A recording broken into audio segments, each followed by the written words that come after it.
ରାସ୍ତାରେ ପଡ଼ି ରହିଛି ରକ୍ତ ଭିଜା ଟୋପି, ଯାହାକୁ ଦିନେ ନ ପିନ୍ଧିଲେ ପାକନ ଘରୁ ବାହାରୁ ନଥିଲା। ଆଉ ଖଣ୍ଡେ ଦୂରରେ ପଡ଼ିଛି ପାକନ ପାଦର ଚପଲଟିଏ, ସେ ବି ମାଲିକ ଦେହର ରକ୍ତରେ ଜୁଡୁବୁଡୁ। ପୁରା ରାସ୍ତା ରକ୍ତ ରଞ୍ଜିତ।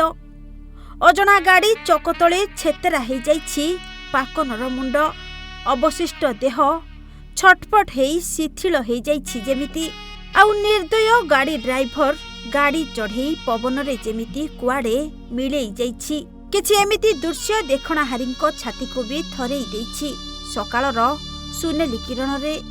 ହଁ ଦର୍ଶକ ବନ୍ଧୁ, ବାରରେ କାମ କରି ଫେରୁଥିବା ବେଳେ ମୁଣ୍ଡ ଉପରେ ଚଢ଼ିଗଲା ଅଜଣା ଗାଡ଼ି, ଆଉ ମୁଣ୍ଡରୁ ଛେତେରା ହେଇ ବାହାରିଗଲା ଦହି। ପୁରା ରାସ୍ତାରେ ରକ୍ତର ନଦୀ। ସୂଚନା ଅନୁସାରେ ବୈଦ୍ୟରାଜପୁର ବାରରେ ମ୍ୟାନେଜର ଭାବରେ କାମ କରୁଥିଲେ ପାକନ। ରାତି ଗୋଟାଏ ବେଳେ ଘରକୁ ଫେରିବା ସମୟରେ ଅଜଣା ଗାଡ଼ି ତାଙ୍କ ମୁଣ୍ଡ ଉପରେ ଚଢ଼ି ଯାଇଥିଲା। ଫଳରେ ପାକନଙ୍କର ଘଟଣାସ୍ଥଳରେ ମୃତ୍ୟୁ ହୋଇଥିଲା। ମୁଁ ତାଙ୍କ ଦାଦା ପୁଅ ଭାଇ। କାଲି ସେ ବିଧିବଦ୍ଧ ଭାବରେ ଯେମିତି ଯାଆନ୍ତି ଡ୍ୟୁଟି କି ସେମିତି ଯାଇଥିଲେ ଡ୍ୟୁଟି। ସେ ରାତିରେ ଯେତେବେଳେ ପେମେଣ୍ଟ ଦେଇକି ଆସୁଥିଲେ, ରାତିରେ 1 ସାଢ଼େ 1 ଭିତରେ କିମ୍ବା 12:30 ଭିତରେ ଗାଡ଼ି ଆକ୍ସିଡେଣ୍ଟ ହେଇଛି, ଆଉ ଅନ୍ ଦ ସ୍ପଟ୍ ଉପରେ ଚାଲିଗଲେ। ଆମର ଯେଉଁ ଅଛି ଏଠି ବାର୍ ମ୍ୟାନେଜର ପାକନ, ତାଙ୍କ ଘର କିଆରସୋଳ। ଆଉ ରାତିରେ ଆକ୍ସିଡେଣ୍ଟ ହେଇଛି, ମୁଣ୍ଡଟା ପୁରା ଇଏ ହେଇଛି, ବ୍ରଷ୍ଟ କରିଯାଇଛି। ଆଉ ତ କେହି ତ ଦେଖିନାହାନ୍ତି କ'ଣ ହେଇଛି ଜିନିଷଟା। ଆମେ କେମିତି ଜାଣିବୁ? ଆମେ ଦେଖିନୁ, କେହି ବି ଦେଖିନାହାନ୍ତି। ରାତିରେ ତାଙ୍କୁ ଯାଜପୁର ଜିଲ୍ଲା ମୁଖ୍ୟ ଚିକିତ୍ସାଳୟରେ ଭର୍ତ୍ତି କରାଯାଇଥିଲା। ସେଠାରେ ଡାକ୍ତର ତାଙ୍କୁ ମୃତ ଘୋଷଣା କରିଥିଲେ।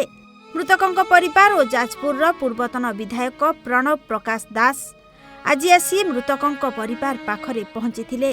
ମୃତକ ଜଣକ ଯାଜପୁର ନରହରିପୁରର ପ୍ରମୋଦ କୁମାର ସାହୁ ହୋଇଥିବା ବେଳେ ପରିବାର କହିଲେ ତାଙ୍କର ଏକମାତ୍ର ପୁଅ ଓ ସ୍ତ୍ରୀ ଅଛନ୍ତି। ସ୍ଥାନୀୟ ଲୋକଙ୍କ କହିବା ଅନୁଯାୟୀ ରାସ୍ତା ମା ବିରଜାଙ୍କ ପାଖରୁ ଆସୁଥିବା ବେଳେ ଯାତ୍ରୀବାହୀ ଗାଡ଼ି କି ରାତିରେ ବାଲିଗାଡ଼ି ଦ୍ୱାରା ତାଙ୍କର ଜୀବନ ଯାଇଛି। ଏ ରାସ୍ତାରେ ନିହାତି ହମ୍ପସ ସହ ଟ୍ରାଫିକ ପୋଲିସର ଆବଶ୍ୟକତା ରହିଛି ବୋଲି ଅଭିଯୋଗ ହୋଇଛି। ଯାଜପୁରରୁ ସନ୍ତୋଷ ମିଶ୍ରଙ୍କ ରିପୋର୍ଟ, ଓଡ଼ିଶା ଭାସ୍କର।